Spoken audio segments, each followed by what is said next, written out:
What's up, world? It's your boy AP, and this is AP's NBA Daily Picks. In this video, I'll be breaking down the Utah Jazz versus the Los Angeles Lakers. Interesting. And they giving the Jazz plus 12.5 points, and the over and under is 239.5. Let's get to the game notes. Well, first off, I got game notes, but let me do like a little quick overview right quick before I jump into the game notes. My bad, y'all. Hey, man, y'all like, comment, subscribe. If you get any value from these videos that I'm dropping, man, this game that I'm dropping, man, giving you some news you can use. Comment it in the comments. Bag season. Put the money bags in the comments. Let's go. Let's get to this bag. For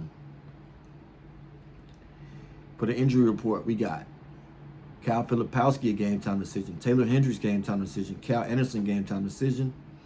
They are expected all to play. George Niang is out, and Walker Kessler out for the season.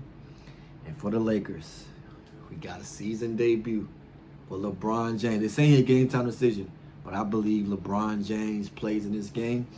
Interesting to me that teams are bringing back their key players versus the Utah Jazz. I think because Utah Jazz defense is so loose and weak. We seen Kobe White come back. It was a double overtime game, but in his season debut, he hit 27 points. That's also a key indicator to me that Jazz gonna have trouble guarding at the point guard position, and the Lakers got the Don at the point guard position, Luka. Only thing is I'm gonna break it all the way down and let y'all know how I feel about it. But what does LeBron James do with the usage rate for Austin Reeves, Rui Hachimura, and Luka Doncic? I don't think it's going to affect DeAndre Ayton that much. Maybe his rebounds, but with Ayton having three playmakers around him now against a Utah Jazz defense that's weak in the interior, DeAndre Ayton might have a career night tonight. I don't know.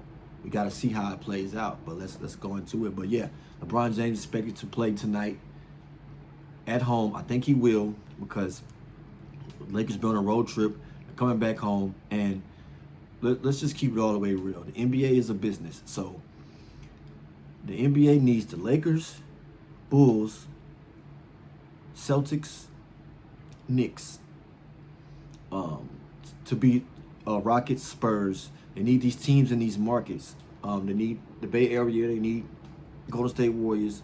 They need good young talent in places like Utah, Oklahoma, smaller secondary spots to make this NBA season one of the best seasons ever. We also see that players are getting stats at all-time highs. Teams are playing with faster pace. They're shooting more three-pointers. So, as a player prop better, we can't get fooled in to all these different narratives and everything too. We have to look at this, taking the emotion out of it, because I'm excited. I'm a basketball fan. I've always loved the way, I know LeBron gets a lot of critics. I just look at him on the basketball court and what he can do as far as assisting the ball, rebounding the ball, and scoring. And also Luka Doncic. And I like Lauri Markkanen. This is one of my favorite games on the card tonight. I'm gonna break it down and get into it. Now, one thing I do want to look at is this point spread, 12.5. I just want to see what the Lakers done. So the Lakers, they done the thing against the Bucks. The Bucks were depleted. Kind of same way with the Jazz tonight. The Jazz are coming in off of a double overtime win versus Chicago Bulls. A double overtime win. Will this mean fatigue for the Jazz? But the Lakers did beat the Bucks by more than 13 points. They beat the Pelicans only by 14 points. They lost to the OKC Thunder, like everybody is. They only beat the Hornets by 10 in Charlotte, and they lost to the Hawks on the road. And could the Lakers be in a little fatigue spot? Or with LeBron James coming back in, will this give them a boost? What does JJ Redick have up his sleeve? One clue to me, when I go to the Bucks game and I see Bronny James in the start lineup, that's a little clue to me that him and LeBron got a good relationship. They was on that podcast together. If this is my homeboy, I'm thinking like JJ Redick, hey, this LeBron, you my homeboy. Hey, look, this your season debut. This all about you, dog. We about to let you go crazy. What do you want to do? You want to get 10 assists? You want to get 30 points? Now it's up to LeBron what he want to do. And if he's going to be on a minutes restriction. But looking at it, LeBron could probably just play a role if he's cool with that because they got the scoring with Austin Reeves and the Don. You know what I'm saying? But the Lakers have had a little success with covering spreads this large.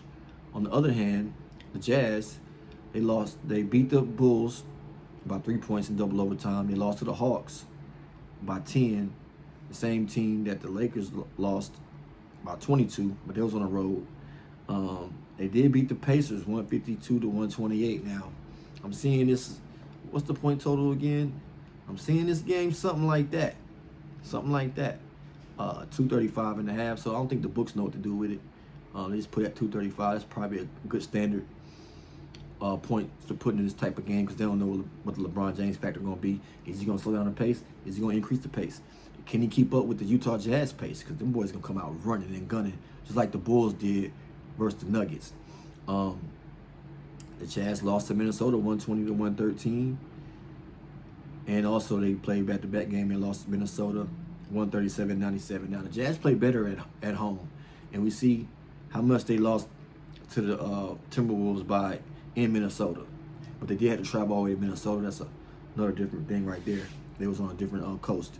But let's get to the game notes. Okay, the Jazz. In my notes, I got them at a triple disadvantage. The double overtime hangover. The Jazz are playing their first game after an emotionally, physically draining double overtime victory on Sunday.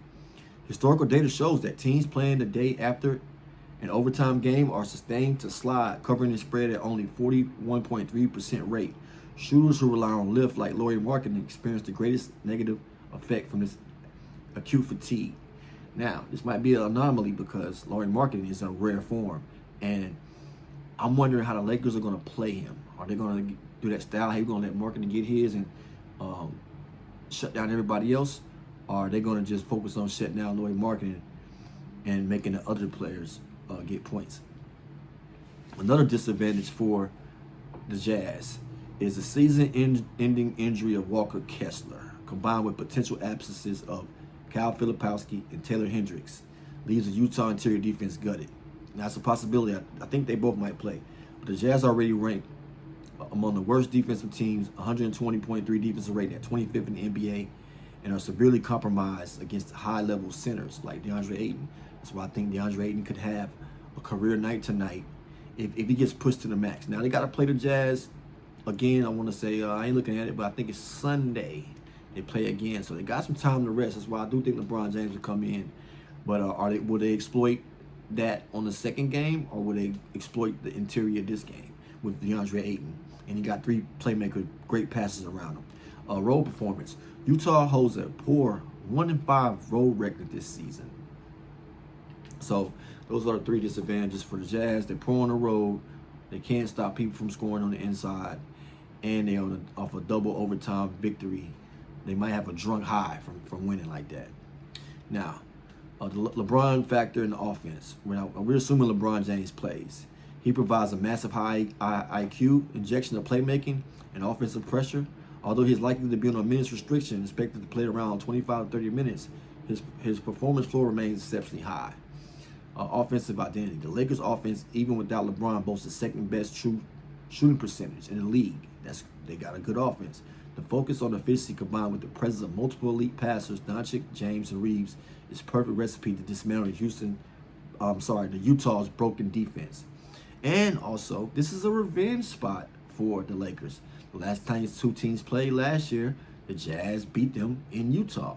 So the Lakers should also be motivated for a home revenge game. And Luka only had 16 points in that game. I think Luka Doncic, he wants some revenge. He wants some get back in this type of game right here.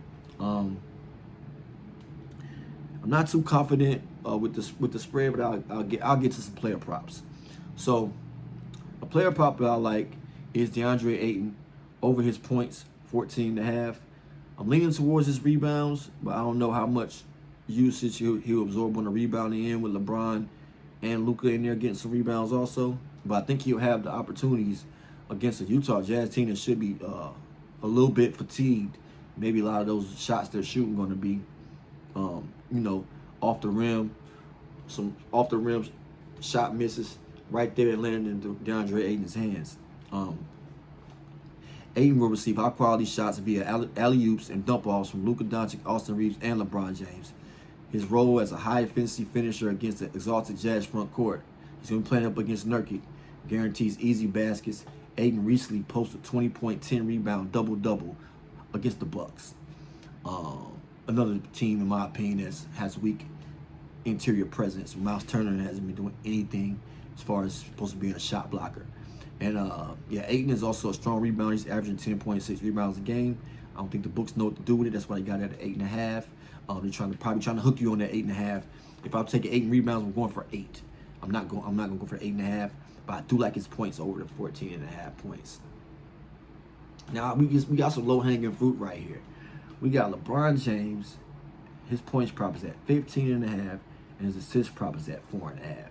Now we got two things going on right here.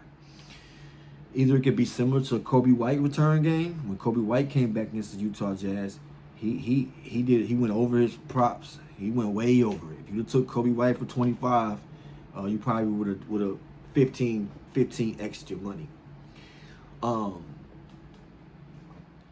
LeBron will aim for efficiency and rhythm in his return. Against a fatigued defense, he can generate points easily through transition and drives. Even if restricted to 25 minutes, he only needs to score 0.62 points per minute to hit over, which is significantly lower than his career scoring pace. This is a high percentage prop. I like him in this spot over the 15.5 points. But just be cautious if you will want to wait and see what they do with LeBron. That's cool. But I like to see opportunity to take it when I can. Just follow the data. I like LeBron over 15.5 points. You even can get a good value, a good parlay piece to get him for 10 points if you want to piece together a parlay. And his assists, I can't look away from him getting 4.5 assists. We know what LeBron James can do. He's a triple-double threat. And especially he got some weapons this year. And he got players on that second unit like Jake LaRavia, Rui Hachimura, even Marcus Smart, that can knock down some shots. He might get one assist throwing an alley-oop to his son, Bronny James Jr. With Ayton in the favorable matchup, shooters like Reeves and Hachimura, James can get those assists, so I like him over the assists. Just looking at everything as far as Lauri Markkanen, I've been getting a good bag with Lauri Markkanen this year.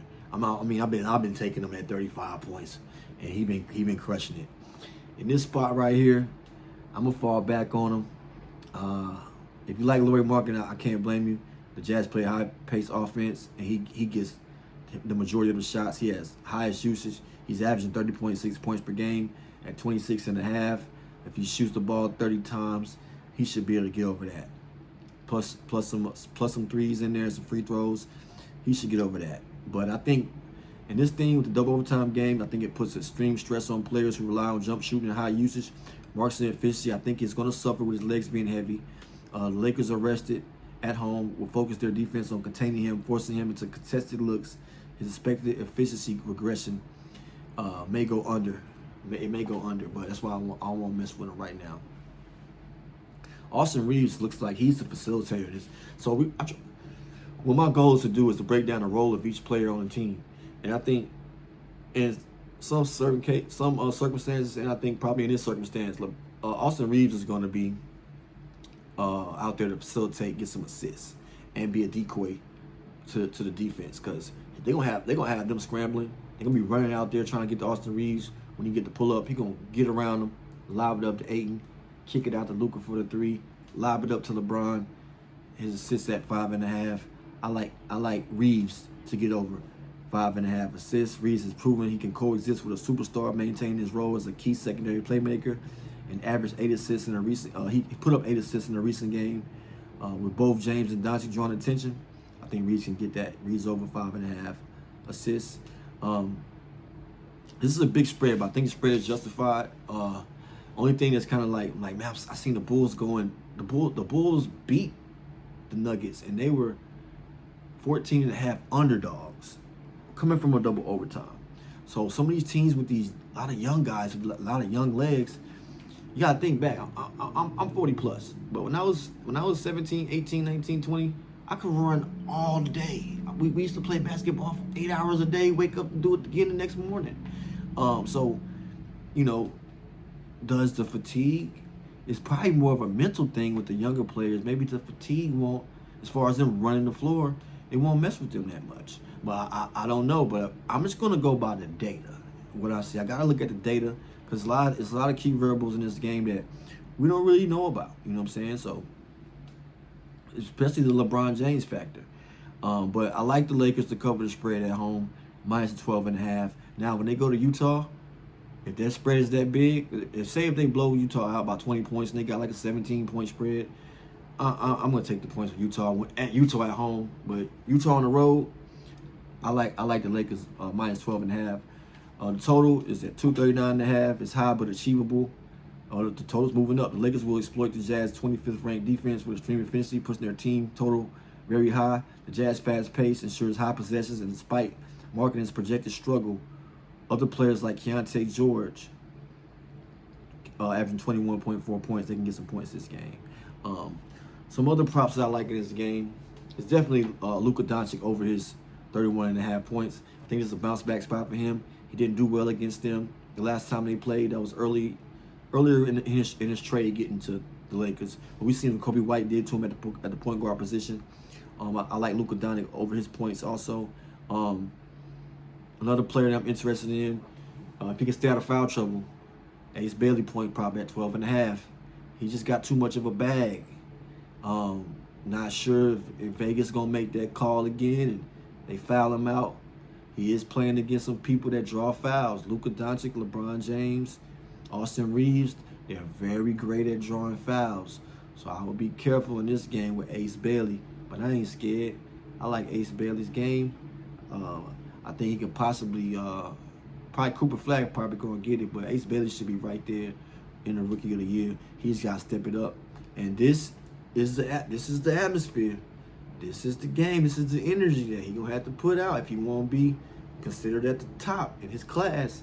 When you go to L.A., play against the Lakers, no matter if they get blew out by 50, you got to put up at least a dub, Ace Bailey. Ace Bailey, you got to at least drop a 20 ball. And you got to hit him with the in and outs, the long crop, all that stuff, man. You got to pull it out. You got to pull your bag out, man, for real. But, man, look, I went a little bit longer in this video than where I wanted to go to, but I just wanted to give y'all my looks. Definitely like LeBron James props.